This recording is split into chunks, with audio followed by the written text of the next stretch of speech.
শুরুতেই আমি বলি, আমি যে বিষয়ে আলোচনা করব সেই বিষয়টা হচ্ছে সুদ। সুদের বিষয়ে আলোচনা করব, শুনবেন তো আপনারা? নাকি আমরা সিলিপ দিয়ে ধরাই দিবেন হুজুর? আমি অবাক, চলে যান আপনি।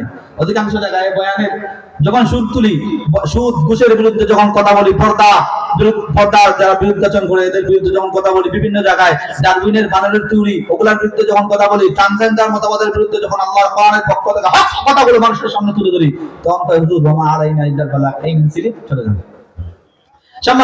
আলেমদেরকে কথা বলার সুযোগ করে দিতে হবে। এই আলেমরা যদি হক কথা বলে না বলে তাহলে এই সুদাগুলো গুমরা হবে।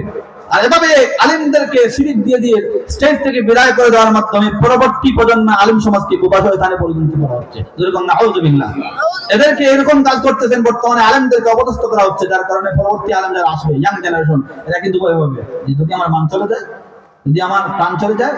ওয়াল্লাহি ওয়াল কাবা, আল্লাহর শপথ করে বলতেছি, হক কথা আগে বলছি এখনো বলতেছি, কিয়ামত পর্যন্ত বলবো, যদি এই হকের পক্ষে জীবন দিয়ে দিতে হয়, জীবনটা যদি চলে যায়, আল্লাহর দরবারে হাশরের ময়দানে দাঁড়িয়ে বলতে হবে, আল্লাহ তোমার কোরআনের জন্য হক কথা বলার কারণে আমাদের পৃথিবীর জমিন থেকে বিদায় করে দেওয়া হয়েছে, আল্লাহ কিছু চাই না, এই রক্তের বদৌলতে হাশরের ময়দানে, আজকে হাশরের ময়দানে তোমার কাছ থেকে নাজাত চাই। কথা কোন ঠিক না বেঠি?